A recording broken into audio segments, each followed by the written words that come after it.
try to do this without a microphone because it'll be easier for me to keep from tripping on wires and all that sort of stuff. Can you hear me if I talk about like that? Yeah. Okay. So, a number of you guys out there are a little bit on the old side, so some of this stuff you're going to know. I'm hoping that some of the younger people will learn something.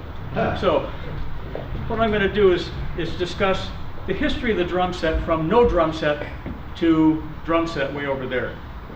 Most drummers these days think of a drum set as 22-inch bass drum, 5x14 snare drum, a couple tom-toms, a ride cymbal, a couple crash cymbals, hi-hat, bass drum pedal. Today we're going to explore how we got from point A to point B. Around the turn of the century, there was no drum set.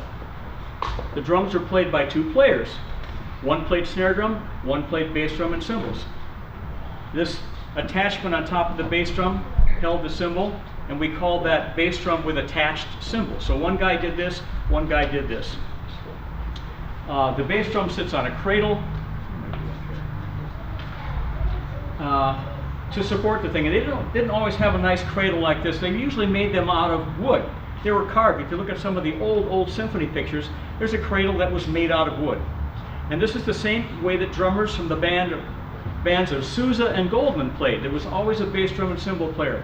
Gus Helmicke was the bass drum player with Sousa for years and years and years, and he was very revered as the guy that knew what he was doing and held the Sousa band together.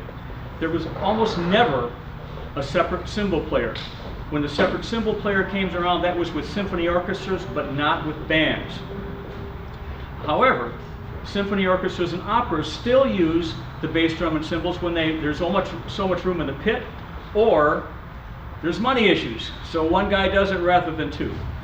If a composer wanted to write, or somebody wanted to play on a suspended cymbal, they would merely pick up and suspend the cymbal. That's where the term suspended cymbal came from. And if the snare drummer would hit it with a stick or a mallet, or the bass drum player literally would pick it up and whack it with a bass drum. Now, we didn't have floor cymbal stands back then, but they did have an item like this. This is called a hook. And this is probably from the 20s, but the idea is that what you did is you just hook that guy like that, and there's your suspended cymbal on a stand. But a lot of the times the guy just held it up there. So there's the suspended cymbal. That's the real thing. That's probably the first suspended cymbal stand or floor stand if there was. We called it a hook. This drum here and this one here are rope drums.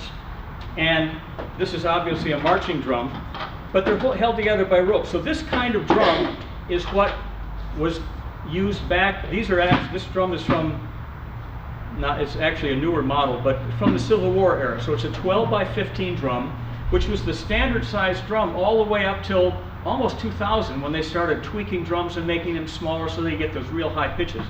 But this is I'm going to put it on just briefly because it's such a nice sounding drum. Sticks. But listen to the sound. Oh, by the way, note the gut snares. This is what was on all these drums. And by the way, the Revolutionary War had a much bigger drum, 17 inches by 21. This is 12 by 15.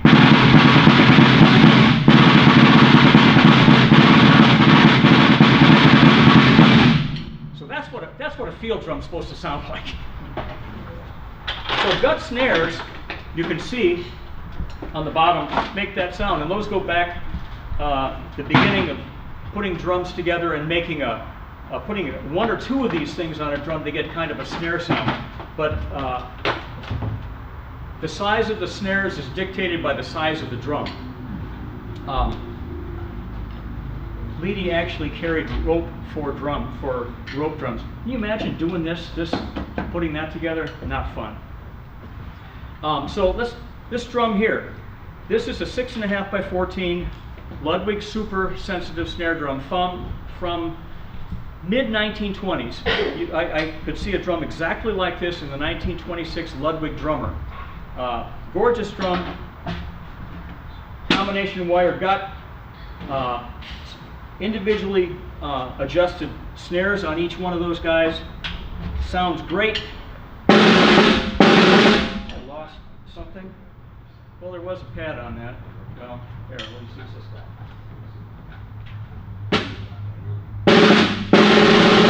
Much better.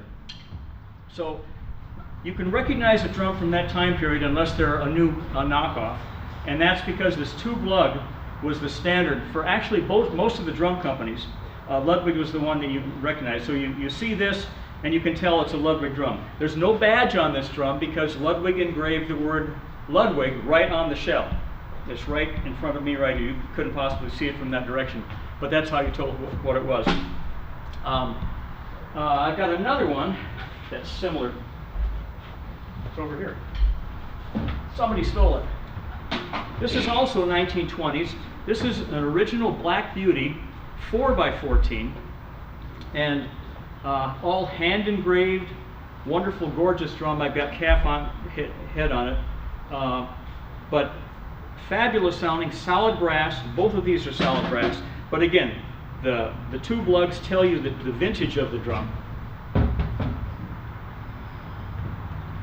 So you have gut snares. Where do we go from there? There was a couple of different kinds of snares. They had the silk strands with a wire that was wrapped around it. Not very many of those around anymore because they just disintegrated. But everybody knows about the snares we have today, the curly snares. They were called snappy snares. And they were actually designed by a guy from San Diego. Jim Plank's dad worked in the pit of the Fox Theater, and his friend E.P. James, known as Eppie, worked in the Balboa Theater. And Eppie came up with the curly snares, also called snappy snares. And these were actually in a number of the catalogs. So I'm going to read something. In June of 1929, E.P. James visited the Ludwig factory, and the announcement was made that the James snares would heretofore be made by Ludwig. The 1930 Ludwig drummer says, they have exclusive rights, patents, and manufacture of the snappy snare with special arrangements by Mr. James of San Diego, the inventor. However, that was 1930. In 1933, the Leedy catalog shows James snares. So, but that's where the wire snares came from, San Diego. So, now that I've gotten off a little bit on snares, let's listen to what a bass drum and cymbals and snare drum sound together. I'm going to ask my great friend Jim Plank to come up and play a little bit with me. Jim? What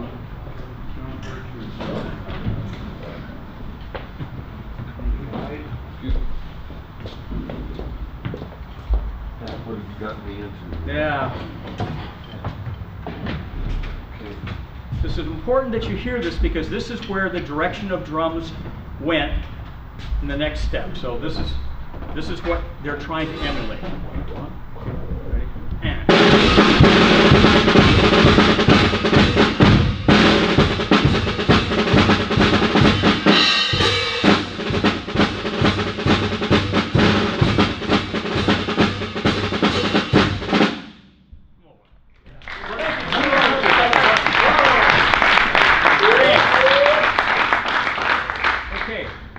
Thank you much, Jim. Now you need to know what that sounds like because that's what the drum set was trying to do.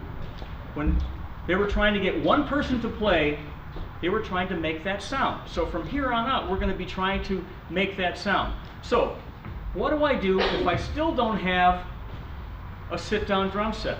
What if I want to play by myself? Not quite like that, but similar to that. I'm going to take this snare drum and I'm going to tilt it about like that. So, oh, we've got to get this music up here. So I'm going to put this music. I'm going to play a little snare drum part.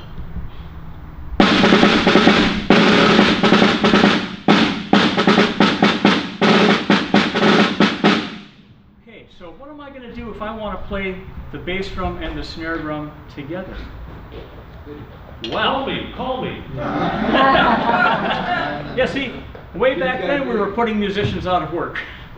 2 musicians down to 1. So they call this double drumming. Double drumming was one person playing both of these things together.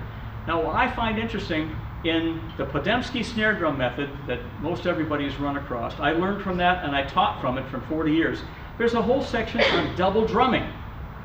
It says double drumming in the top. Exercises for double drumming. Does it ever tell you what it is? No. Does it ever tell you how to do it? No, it doesn't. It just says double drumming. And so I wondered for years what the heck double drumming was. Did a bunch of research. I saw James Blades in 1978 play double drums. I said, whoa, this is great. And actually the drummers that played double drums were scornful of guys using the bass drum pedal because they thought they were trying to cheat. So let's try to play what we just saw. I'll play a little section here.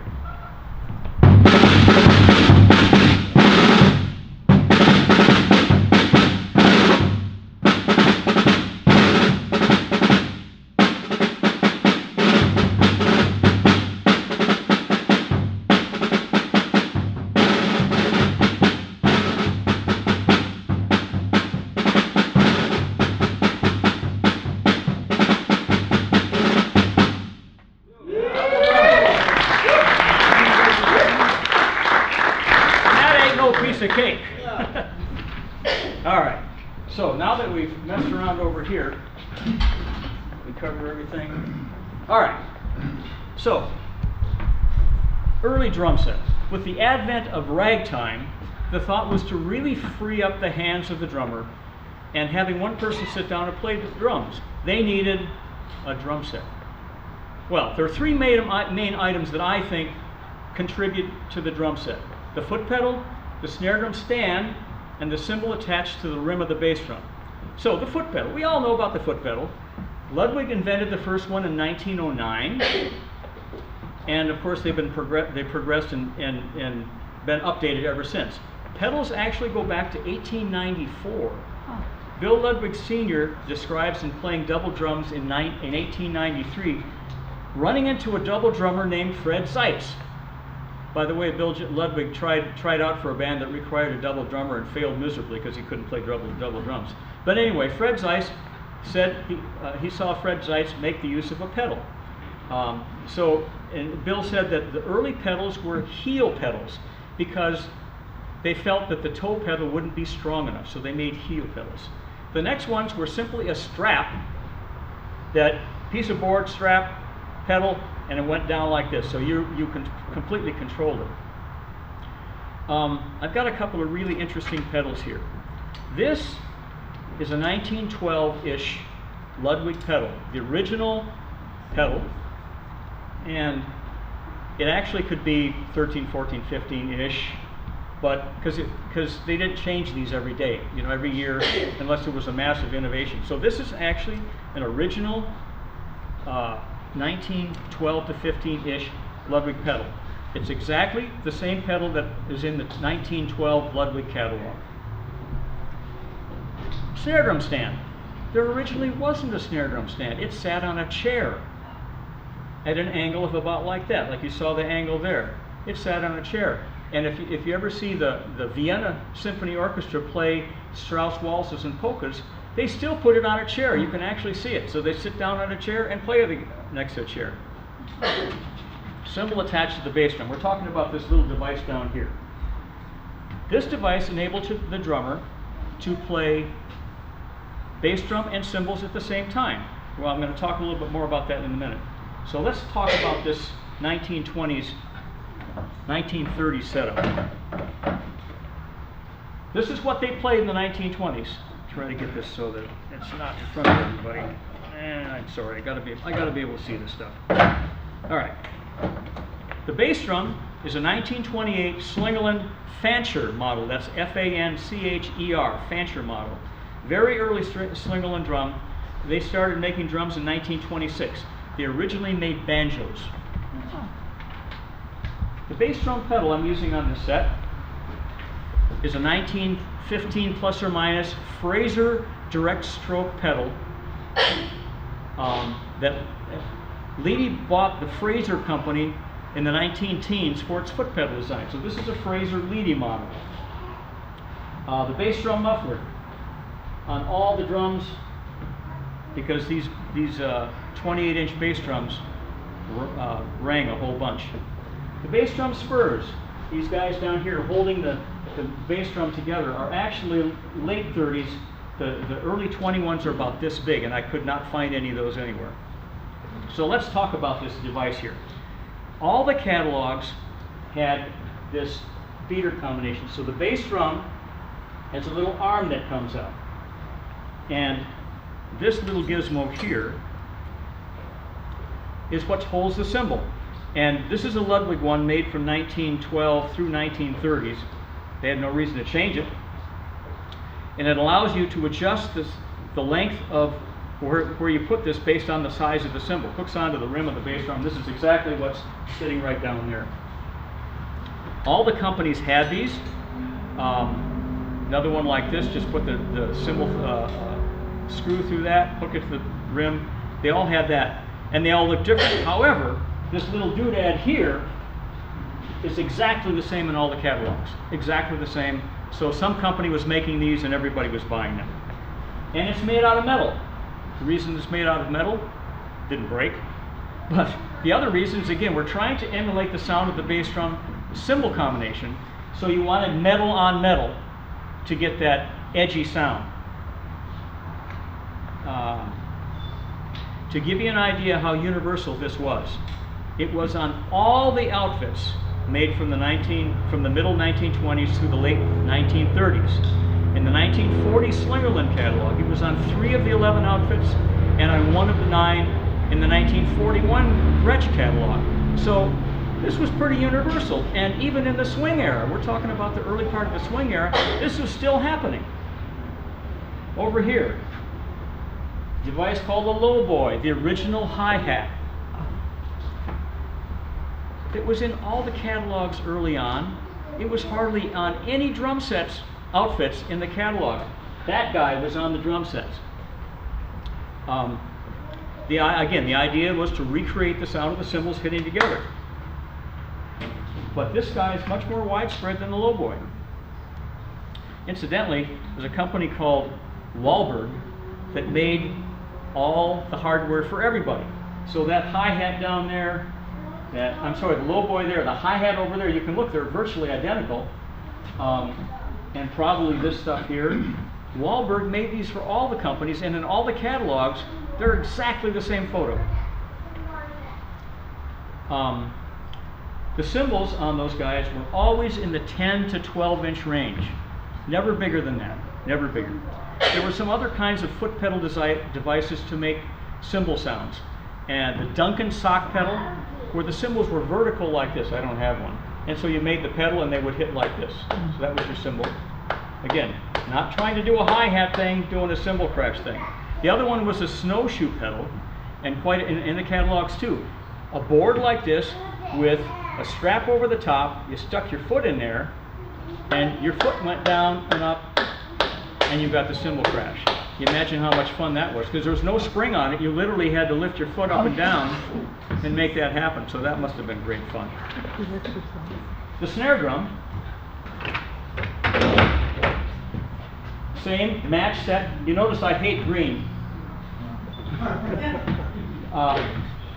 So the 5x14 snare drum, that's the standard size from the 1920s into the 1930s.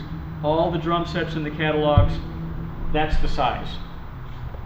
The snare drum stand is courtesy of my friend John Santo, and that's what they look like from the 20s well into the 40s. Really kind of rinky-dink, and if you just look at that, it makes me concerned putting a snare drum on it, because that's what they were doing. And probably there's very few of these things around, and probably because they do that. They wobble around. I mean, you were really playing this thing, that drum would be doing all kinds of stuff. And they had different models of these, but they were pretty much the same thing. And I think over time what happened is that these things just broke, or better ones were designed, and they were, and they just tossed them away.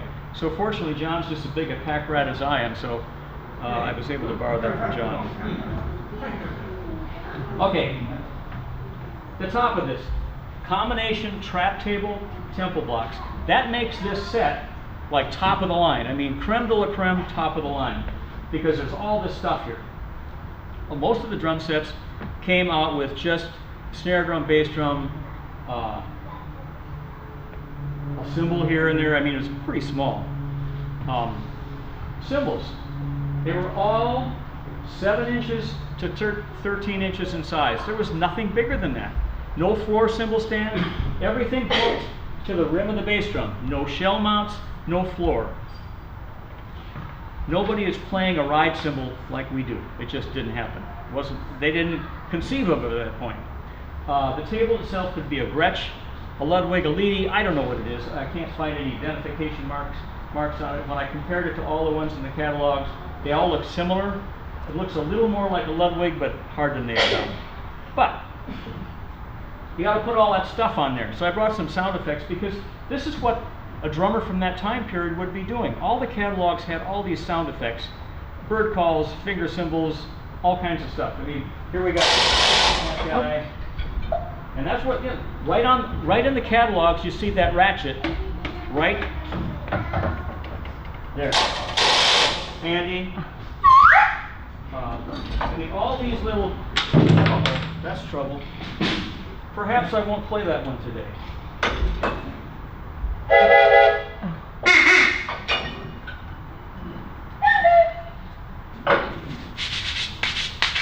So all the drummers needed to have that. I brought this gong along because this gong, exactly like this, is in every catalog from 1925 up through about 1940. China, imported.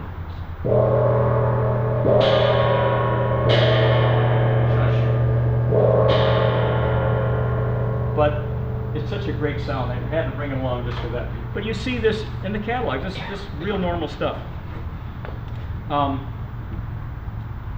All the bass drum beaters had fluffy lamb's wool like this, because they were always wanting a soft kind of sound, and you had all sorts of rim mount holders. This just goes on the side of the rim, and there's a cymbal. I mean, like, right, there's no room here, but it would sit like that so you could give it a whack. All kinds of different woodblock holders. I mean, it's just simple as that. Here's another one. All these things are mounted to the rim. As early as 1912, Ludwig was showing a rimmed mounted cymbal holder. Now, we're talking about the suspended cymbal. We're not talking about the one with the washers and stuff like these guys or those guys. It was the one like that hook on the end there. And it was basically a rod sticking straight up from the rim, and it crossed, another one crossed like this and was hooked in the middle. Not even like a real fancy connection, but hooked right in the middle, and it went out and a little loop on there, and that's where you hung your cymbal. From a strap or from some sort of cord.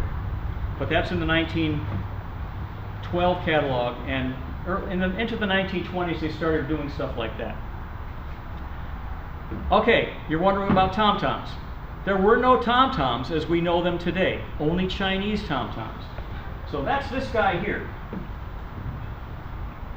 This guy, and just like this, about this size, was on every drum set outfit from the 20s and 30s. And it always sat about right there. I don't have a holder, but that's where it was. Tom-toms were not used like we use them now. Tom-toms were effects, and you might hit it a couple of times. Tempo block, tom-tom, here and there, but there was nothing like we're using them today. So strictly an effect. These came in sizes 4x10, 5x12, which is this one, 6.5x15, and then they had big ones, 9x13, 12x14, 16x16, but they never came as part of an outfit. You had to buy it separately. So this is standard stuff from that time period. Stay. Woof. So the popular music of the 1920s was the salon orchestra. The salon orchestra consisted of strings, cornet, trombone, clarinet, oboe, bassoon, sort of standard orchestral instruments, but a smaller group. The arrangements were scored so that you could play almost any combination. Start with the piano, add a violin, add a clarinet, add a drummer, bass player, or build it up, depending on the size of the establishment, how much money the establishment had. The drummer would also be expected to play xylophone and bells. There were waltzes, foxtrots, quick steps, two steps, and the most fun rags. These rags were not the Joplin style. The Joplin style rag was a piano piano piece, and it was very slow. Da da da da da da da da da da da da da da da da da. Really slow. That's what they did. This is a different kind of rag. This is where you used all the traps, all the fun stuff. They had themes like Egyptian or Irish or Oriental, and one of the most well-known was the dynamite rag. I played this rag a bunch of times, and I forgot. I put it on my iPhone, and I'm hoping I've got it still there. Let's see if we can't pull this thing. I wanted to play a little bit of it. Whoops, wrong one. All right, be there, you little son of a gun. All right.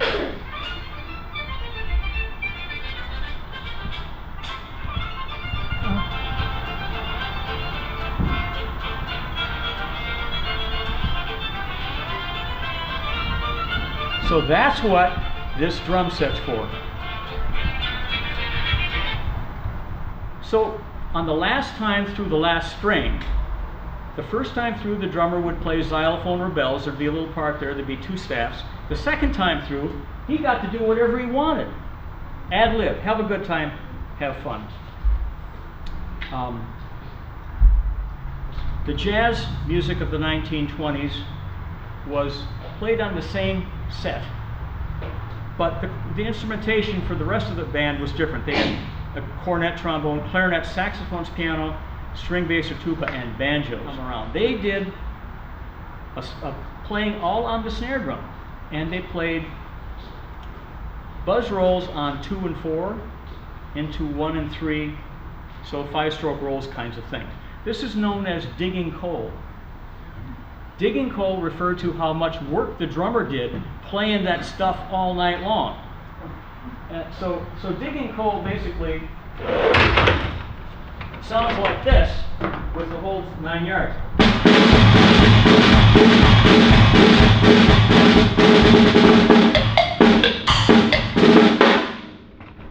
So that's kind of digging coal. I read a great article by Bobby Christian. Bobby Christian was a drummer percussionist in the 1930s, 40s, and 50s. I even heard his name in the 60s. I heard of him. He played with Paul Whiteman, and he played with the NBC Symphony Orchestra in Chicago. And this article was great, because he talked about dance drumming. And I said, well, this is what I want to learn about. So he talked about the press roll. He didn't use the term digging coal, but he talked about the press roll. And he talked about everybody's got to learn how to get a good press roll, da, da, da, da. And he said, all right, you got to be able to do it with each hand. You got to be able to do that. And what he said was, is you did that with one hand, leaving the other hand free to play all this other stuff. And he said that even into the swing era, you still had to be able to do this, because you're not always going to play the modern stuff. You're going to have to play, and some of the swing stuff you still played that. It's not like swing was all done on cymbals. But one of the funny things he said, this is 1939, he said, it'd be nice if we all got to be able to play the fancy swing music, because we don't want to end up playing Mickey Mouse music. Oh. So I mean, that's 1939. So all this stuff, jump the page here. And the most interesting thing I learned from that was, he said you have to be able to play the buzz roll with one hand, freeing the other hand up. And what he said was, take your stick 2 inches from the end and play rim shots. Now, he says rim shots don't have to be cannon shots. They can be soft. So like in the last part of a piece of music, you're playing buzz roll with the left hand, and you're playing little rim shots here, and it peaks out to the end of the piece, you move in, and then you play loud. I haven't tried this yet. Let's see what happens. So you're playing 1 and 3 on the bass drum. Short rim shots.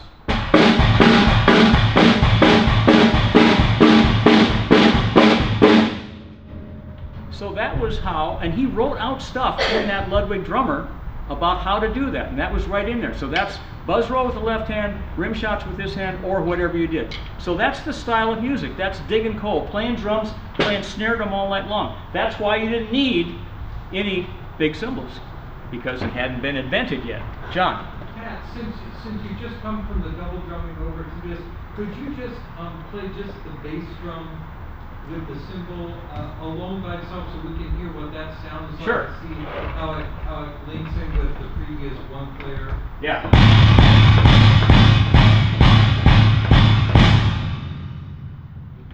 And that cymbal, interestingly enough, it's a good question because I tried 10 different cymbals on this thing and they all sounded like awful to me. And I finally put this one on. It's got a crack on the side, it's got a crack about this far from the bell. And I think it sounds great. But it's just a beat up, it's really thin, but it works.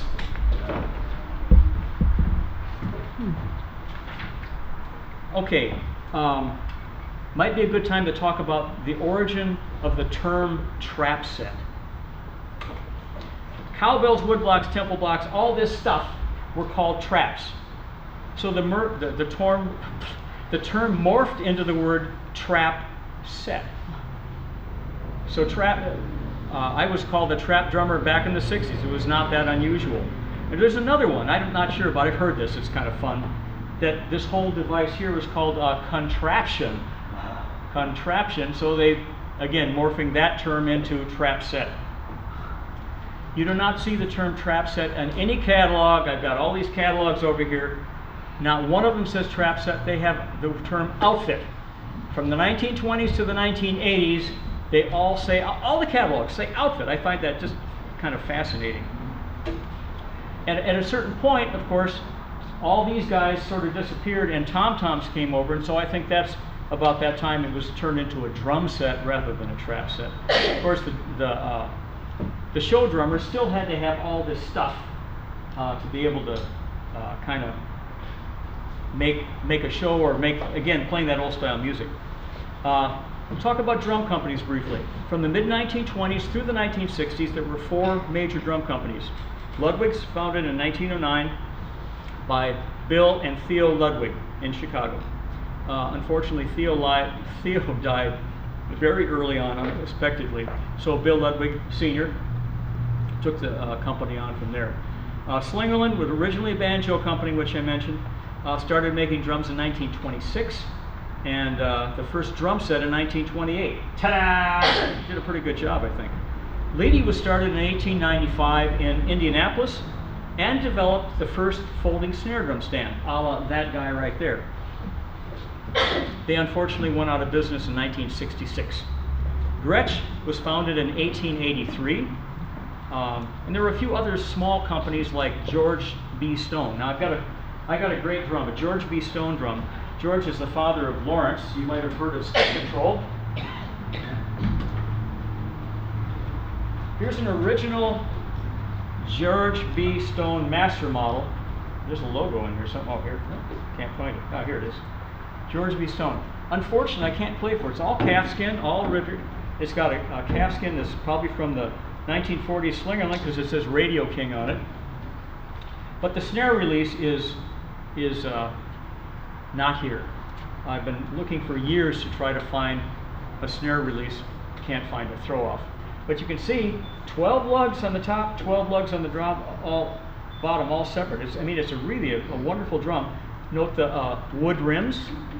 This is from the 1890s, probably late 1800s, into the early 1900s. George B. Stone, fun drum. And one other one other drum. Jumping ahead. This is a 1934-35 Ludwig, what they call the anniversary model, super sensitive snare drum. You can tell that because of this white logo here. It's the only time they had that logo. So this is and if you look on the inside, you see that we have snares this way, all super sensitive individual, and they got one across the top for ultra sensitivity. Very heavy, solid brass. But the other interesting thing about this drum is it's the first time you see this imperial logo, imperial lug. Up until that point, they all had these. Remember I said the Ludwigs had these? Well, this is a Slingerland set, has the same 2 lugs. So they were all using them. So this is the first time you see the imperial lug. So Ludwig super sensitive. And by the way, this one does sound nice.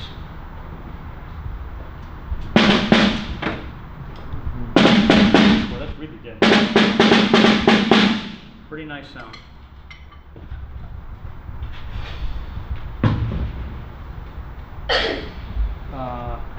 All right. I think I'm done here. All right. Let's look now at a drum set from the late 1930s to early 1940s. Let's keep Mr. Lobo out. The bass drum is a 14 by 26 Radio King, Slingerland. Most of the bass drums at that time period were 28. They did make 26s, and so obviously there's an example of it. But note the 28-inch bass drum there, 28-inch bass drum here. Into the 40s, 28 or pretty large bass drum was standard. Top of the line Radio King. That was the creme de la creme drums from that time period. Note, you can't see it, but right up here and on this side, there's a kind of a flat rail built in, and that was designed to hold stuff, to clamp things to it. I don't have any hardware that hooks to that, so I don't know anything more about it. The rest of the stuff all hooks to rims, like it always has. The spurs down here, the guys that keep from turning over, are Slingerland long, sturdy spurs right out of the catalog, made from 1930s through the 1940s. So they didn't have to change anything, so they just kept making the same guys. There were no shell mount spurs until the 1950s. The bass drum muffler, this is interesting. This guy here is exactly the muffler you see on all the catalogs from the 1940s with the holes in the middle. And you needed the mufflers. I've got one on the front too, because these bass drums resonated a lot. You get this big boom, boom, boom, so you had to do something to cut down the sound. And you see an interesting thing here. I've got this cloth here. I played actually quite a number of jobs on this set here, and I actually did a recording with Fred Ubaldo playing music stylistic from the 1920s, so I had all this stuff here playing that. And I wasn't quite getting the right muffling, using these guys, one on each side. And I happened to be in my living room. My uncle is a fabulous artist. Jim and John have seen some of the stuff my uncle has done. And he was also a musician, but he painted. He was in New York in the 1940s playing with the biggies in the jazz world, playing jazz piano. And he painted all this stuff. So on my wall in my living room is a painting called Studio Session. And it looks like a Dixieland band, but it shows the drummer from the back. And right between this muffler and the drum is a towel. And I thought, my gosh. I found a little washcloth and I put it there, and I thought, this is perfect. Because you don't want to put a muffle to it where it's really pressing into the head, because it messes up with the tone. You want it just touching and muffling and not distorting the sound. And that's what that did. It just muffled it perfectly. And so that's what I did on that recording and whenever I used that drum set. But who would have known? I never read it, never saw it anywhere, but on my wall in my house is the word. The bass drum pedal. It's a speed pedal made between 1936 and 40 from Ludwig. So mixing and mash. Not everybody was sponsored by a drum company, so they used whatever they thought was the best thing. So that's a Ludwig pedal from the 1940s. And again, still functional. It's a few years old. The lamb's wool's got some issues, but it still works. The snare drum. 8 by 14, Gene Krupa model Radio King snare drum. Now, all the drums in the late 30s into the 40s, the snare drums are all 6.5 to 7 or 7 by 14. So we've gone from a 5-inch drum over here to a 6.5 or 7. Well, obviously the 8-inch drum was available, and so that's what's there, but it was a bigger drum.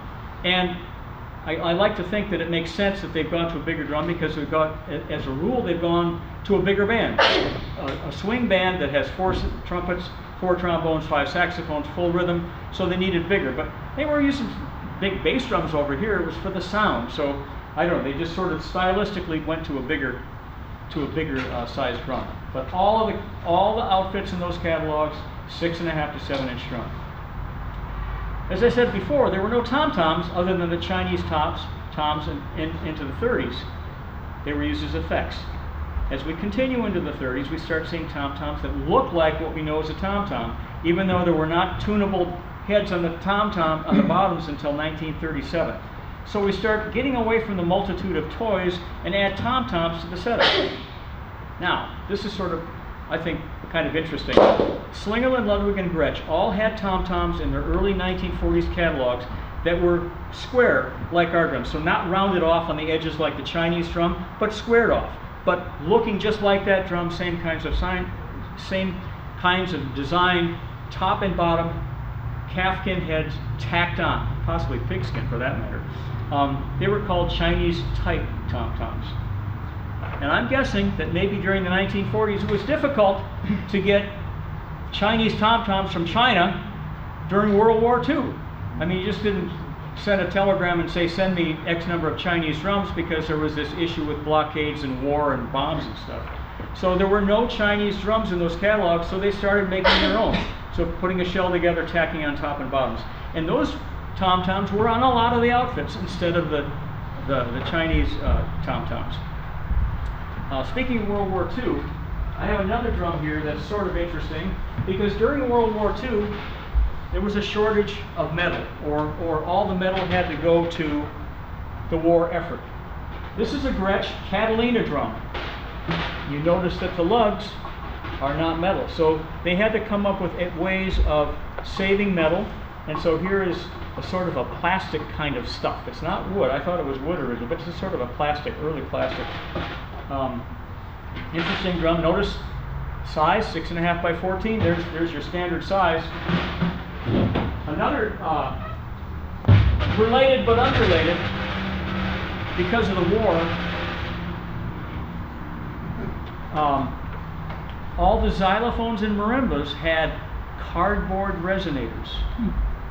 And if you've ever seen a marimba with cardboard resonators, they don't look too good.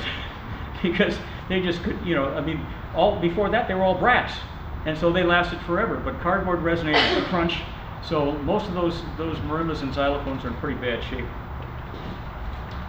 So the tom-toms on this set, these guys here, are actually the second generation of tom-toms that were not Chinese drums or Chinese type drums. The first generations had T-handles that went across the top. So think of a drum like this guy here or that guy there with the bottom head tacked on, but T-handles across the top, and you tune it by the T-handle rather than the drum key. The 1933 Leedy and the Ludwig catalog, Leedy catalog, Ludwig, different companies, had the exact same photos of those tom-toms in their catalog. Exact same photos, not different, I mean, the same. The 711 over here, that's the 7x11, has, I bet you can't even see that thing. Can I get that off?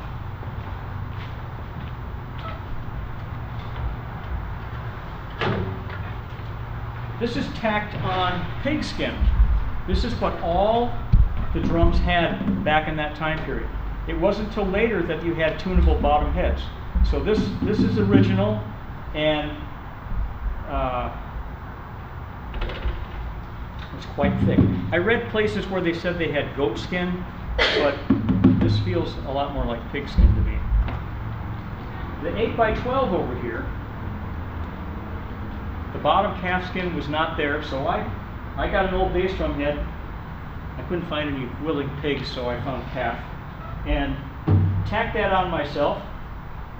The top head was like toilet paper, thin, torn, so I had what we call the flesh hoop, which you put that on, and so I tucked that 12-inch drum head. Tucking a 12-inch drum head is no walk in the park. It's really hard because it just doesn't work with you. But so this drum is pretty cool. You had to be careful with these drums, these kinds of drums. If you look at them, that's not much in the way of hardware. So you had to be careful, and this here is the same kind of deal. You want to crank these things down because the hardware is going to give way. So, and besides that, drums of this time period, you wouldn't have cranked them up tight anyway. They would have been sort of middle range of the drum, and you get this kind of, that's a great sound. Tom-tom holder on this is original, but it's a Slingerland. What I love about this drum right here is that you are hearing a tom-tom sound exactly like it did in the late 1930s, early 40s. There it is. great. I think it sounds really nice. I mean, for a really old drum, I mean, it's great sound. The beginning of the 1940s, Gene Krupa was the star drummer, and he showed with a 28-inch bass drum. Ludwig wouldn't give Krupa any kind of deal, so his dad looked in the phone book, found Slingerland, called him up. Slingerland gave him a drum set at wholesale.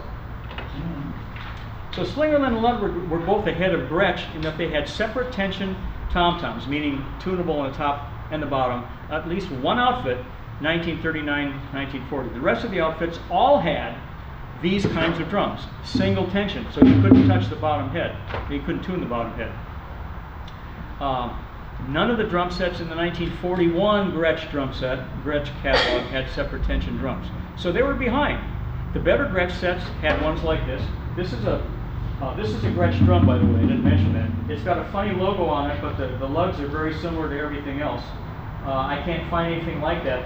But I think both of these guys are probably late 1930s. This is not a top-of-the-line drum. This is kind of a mediocre drum. This is a little higher, probably not the best, but notice it has wood hoops, so probably late 30s rather than 40s. All right, I got to read this. The Gene Krupa Super Radio King Deluxe Ensemble. That's how it's in the catalog for Gene Krupa's drum set. Had separate tension, 9x13, 12x14, and 16-inch 16x16 floor tom. Krupa was using drums with tunable bottom heads in 1938 when he played the Carnegie Hall concert with Benny Goodman. But most of the sets in the catalog did not have that kind of tom-tom. Krupa was the guy that got Slingerland to make double tension tom-toms. So he had them long before anybody else. Let's talk about early hi-hats. What's interesting is that the term sock is used for all the devices for hitting cymbals together with the foot. The hi-hat sock cymbal pedal, the low sock cymbal pedal, the upright sock cymbal pedal. So it's not a hi-hat, it's a sock cymbal. So being as old as I am, when I was playing back in the 60s and 70s, people were still referring to the hi-hat as a sock cymbal. Also, on the early hi-hats, we're kind of earlier than this now, all the catalogs showed a bottom cymbal that was larger than the top cymbal. Keeping in mind that they did not play the cymbal with a stick. They were again using this crash thing. So you had a smaller cymbal which made a consistent crash sound. You didn't get that both of them hitting exactly the same time sort of thing. And the bottom cymbal would have been about 12, top about 8. And you see that in all the catalogs.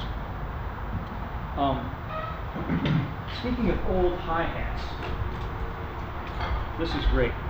And I left it folded up because I want to show you how cool this is.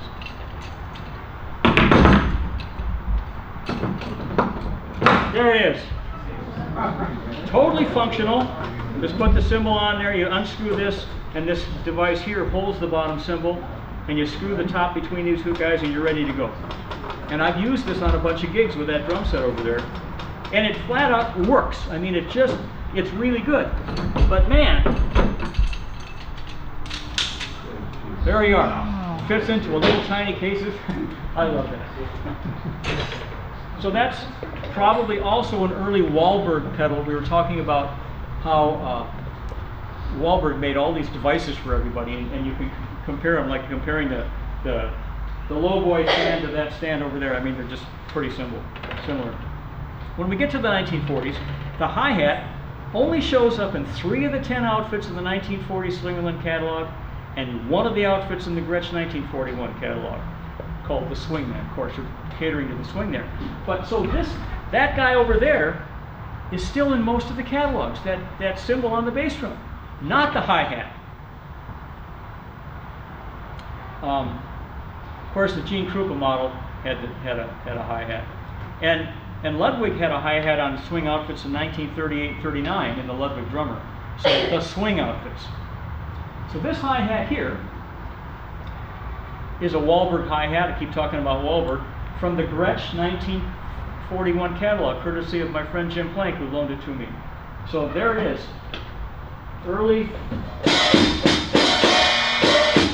totally functional, works great. Very old, like me. So as we get into the 1940s, the use of the hi-hat becomes a bigger deal, and digging coal is still there, but not as much. I on purpose listened to a bunch of 1940 recordings just so that I would make sure I didn't make an idiot out of myself. And a lot of those guys are still digging coal, playing quarter notes on the snare drum like this. You can hear that, 1940 recording, just quarter notes on the snare drum. So they weren't all playing the hi-hat. So let's not drop this.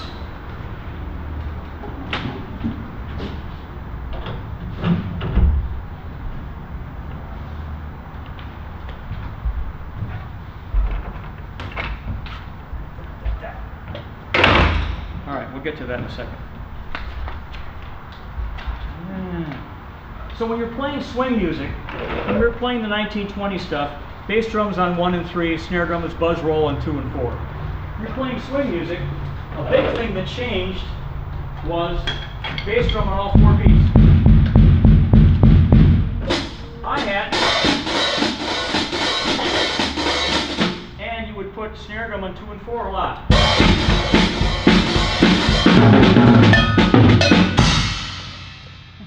Now that's sort of corny for 1940s, but it was still within that style. But the big deal is that the hi-hat now becomes a major part of the drum set rather than just a thing to crack and get sounds. You still don't see any big cymbals, do you? Nobody was, I shouldn't say nobody, but people weren't riding big 20-inch, 18, 22-inch cymbals at that point because they just weren't around.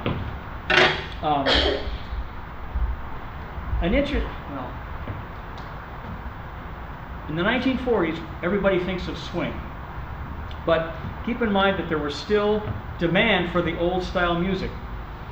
Just because the swing was happening, it doesn't mean that everything else had stopped. So swing music was teenage music of the time. So rock and roll was teenage music of the 60s, swing was teenage music of the 40s. So if you were a drummer, you better be able to play everything, right? It'd be nice if you got to play in Benny Goodman's band or Dorsey's band and play swing music, but other than that, you're going to play other stuff. So therefore, you're going to still be doing this kind of stuff. A great analogy, I think, is that during that time period, if you were a working drummer, you had to be able to play everything. You had to be able to play the swing, but you had to play all the stuff from the 20s and 30s because that's what the parents were listening to. My analogy is, in the 1960s, I was playing rock and roll. 1970s, I was playing rock and roll. In addition, I was playing big band.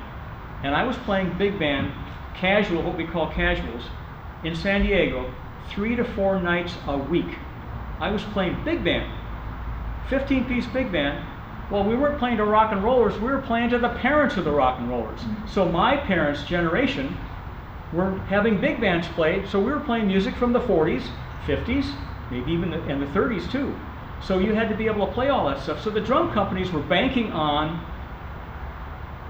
everybody playing all this different kind of music. So that's why I emphasize the fact that all this modern stuff wasn't in those catalogs. This was still there because you still had to play that kind of music, and the drum companies had to cater to it. Note that the tom-toms are way off to the side. They're there for 2 reasons. One is because you get a bass drum this big, and especially with a 28, 2 inches bigger, you put these tom-toms on top and they're way up there.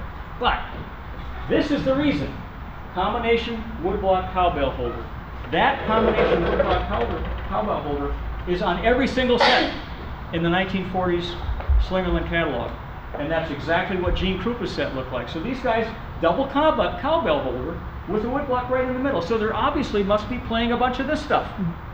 Because when you listen to the 40s music, as a rule, you didn't hear a whole bunch of that. You heard some of it, but they must have been doing other things. So that's why the setup is set the way it is.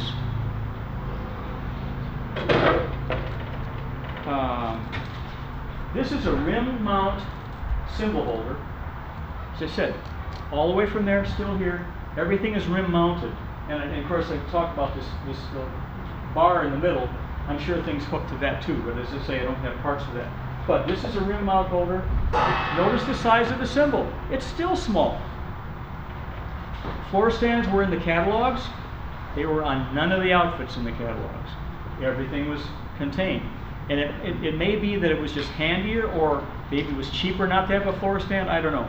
But not in any outfits do you see floor cymbal stands. And there are all sorts of holders and stuff. No, not over there, over here. The plethora of devices. This guy here just hooks to the rim. And here's a cymbal. We put it, well, not on that set. Well, maybe like right in here or something.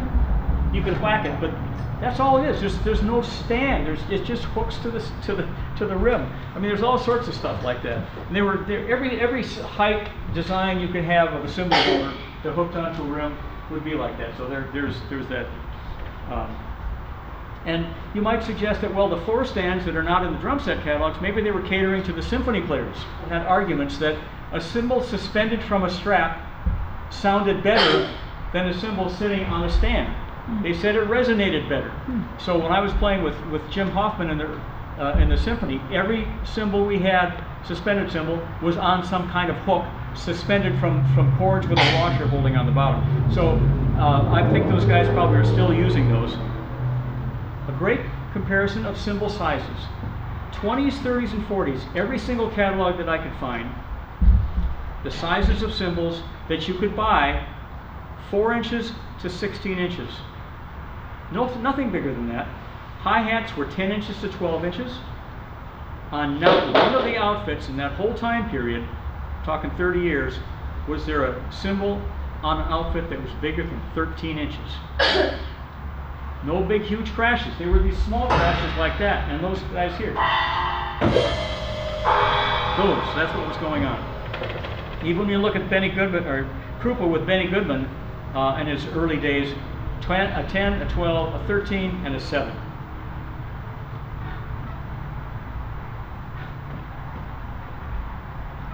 Looking for the bongos.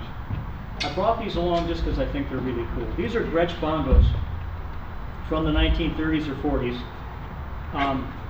Calfskin, original, very different. They've got what we call the single flange hoop, which is like on the snare, on the Black Beauty snare drum, and the silver or the metal one over there.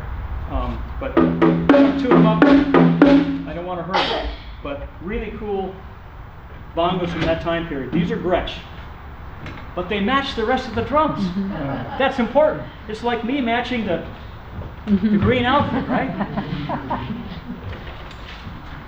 Okay, so got through. Oh, just for fun, talked about the cowbells and woodblock holders. These are examples of those things. So the woodblock would sit here, 2 cowbells here. So there's another version of that. 2 cowbell holder, 1 on either side, hooks right to the rim. This is actually a little more modern. Standard cowbell holder, old style cowbells. But every drum set, all the way through the 60s, had a cowbell. 20s through the 60s, everybody had a cowbell. So let's move over here.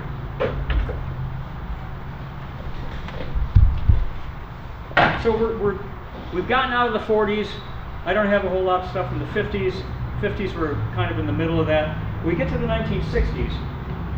And a couple of general observations. We're moving from large bass drums to small bass drums.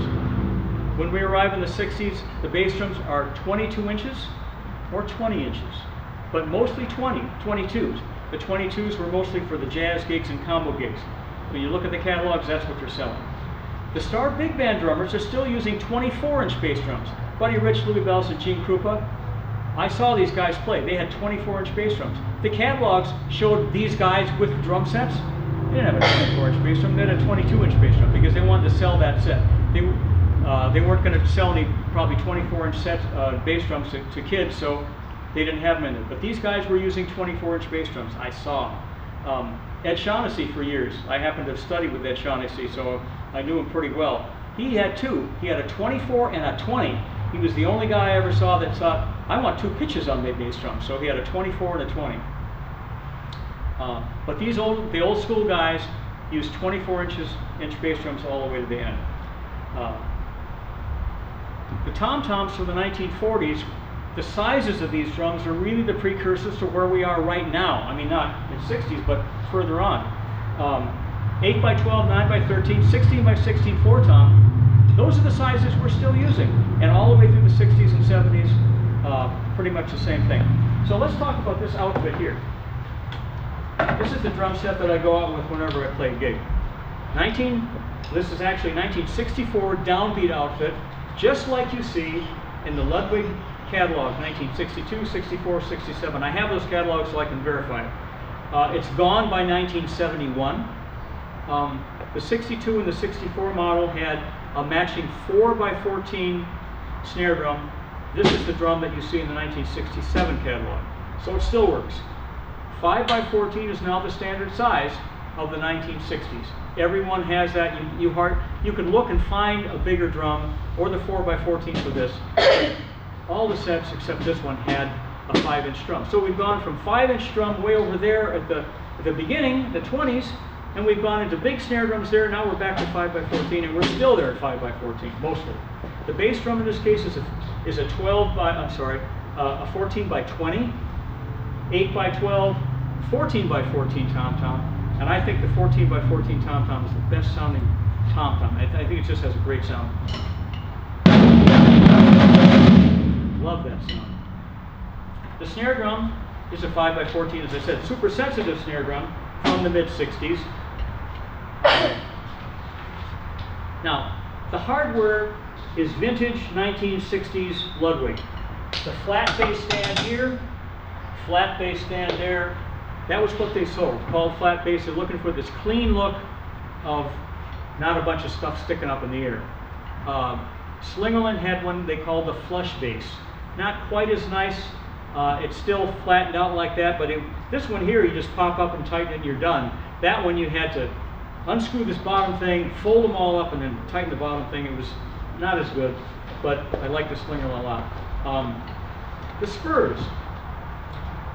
Can't see them very well. They are shell mounted. So we finally got the shell mounted spurs instead of the rims mounted. You needed that for a couple of reasons. One is that we got into the rock and roll era where you started hitting the bass drum a little bit harder. You needed that stability. And you needed the big spurs from the 1940s to, again, because of all that weight. But another thing is that now we're hitting the bass drum harder and more. I had a drum, my first drum set was a 1956 or something drum set, Slingerland, and it had 2 rim-mounted spurs. And I was playing hard, and what would happen is that that thing would just turn over, and the whole drum set would literally fall off to the side because of the weight of this drum. And I finally got a neighbor who was pretty handy to help me install Ludwig shell mount spurs because it was really embarrassing. So this is an interesting thing. The Ludwig mounting system. Now you heard this drum. I have rims mounts on these drums because I couldn't stand the sound of the drums without the rims mounts. So I'm going to do a little experiment here. You heard that drum. I'm going to take this drum off. I brought another drum. This is a vintage 1960s drum also. I'm going to hold it like this. Now listen to what happens when I put it on this mount. Because what it's doing is it's tweaking the shell so the resonance is not happening. Now let's listen to the sound.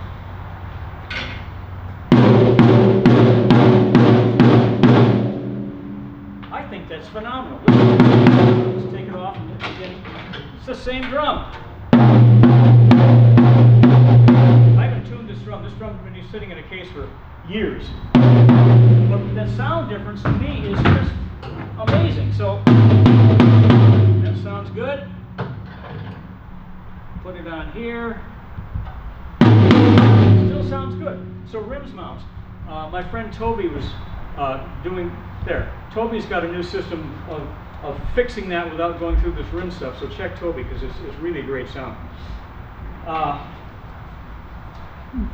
The cymbal holder, holding this cymbal here, is shell mount.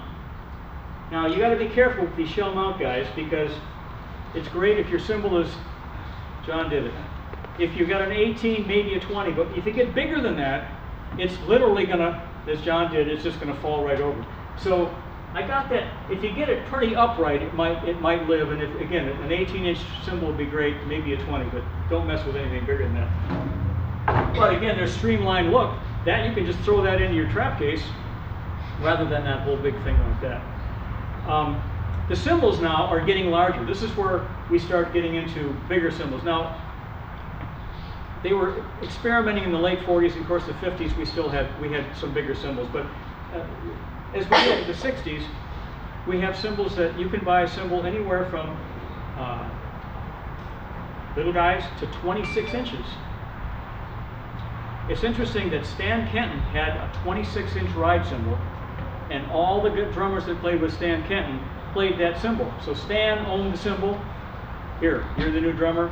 You play the cymbal on the recordings and all the gigs. So 26-inch cymbal. I'd like to know where that is. I'd like to hear it, because I've never heard it live. It would be great. But cymbals are just getting bigger and bigger and bigger. So the standard ride cymbal of this time period was 20 to 22 inches. Crash cymbal was 16, 18, or 20. Now, I say 20 because if you listen to the early Beatles recordings, you hear Ringo Starr, and I'm not saying he's the greatest drummer, I'm just saying as an example, he used a 20-inch crash cymbal. And if you hear some of those recordings, you can hear that cymbal, and you can hear that low sound, and it rings for a long time. You do not have a quick sounding cymbal like this. You heard bah, and go on like that. But you can hear that in those recordings. When I was playing rock and roll in the 60s, 22-inch ride cymbal, 20-inch crash cymbal. So, I guess the other thing is all the hardware stuff on this set all matches. So it's all Ludwig mid-60s hardware.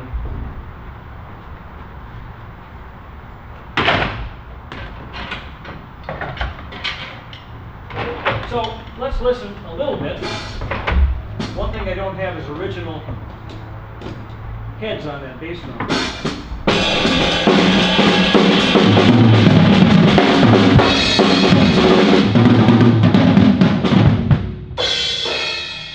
So that's what those drums sound like. That's the way they should sound, because with the rims mounts they sound good. So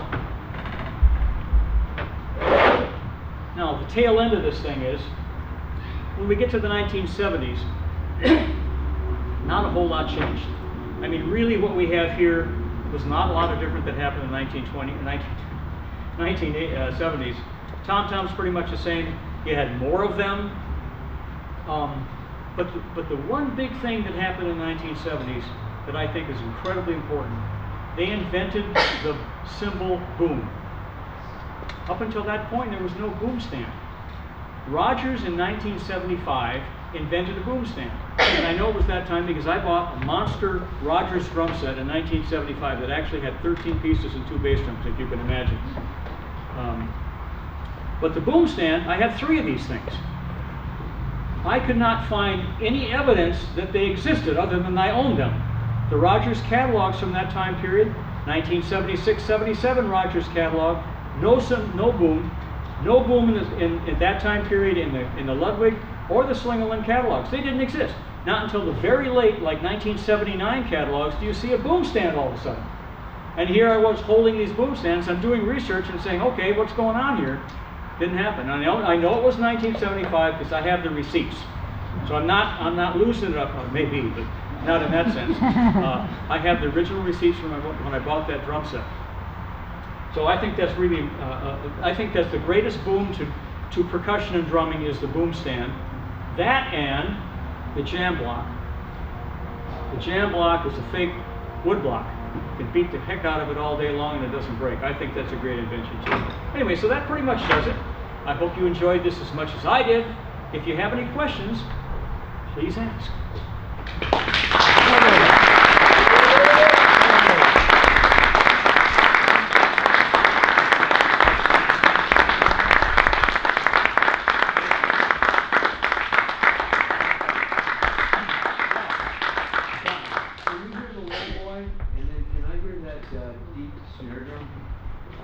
Oh gosh, didn't I play this thing? Well, maybe you did, but they did, yeah. Could we hear those for a second?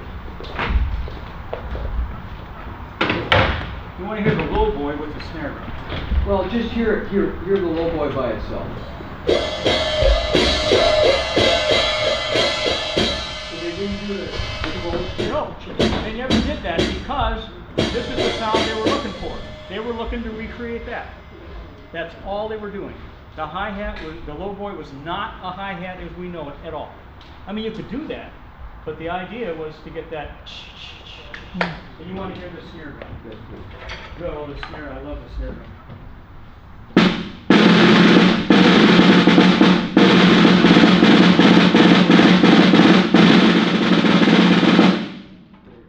Gut snares. Gut snares. And I think the tuning on this, Jim Plank put this head on and got this way up the snuff, so it sounds fabulous. Thank you, Jim.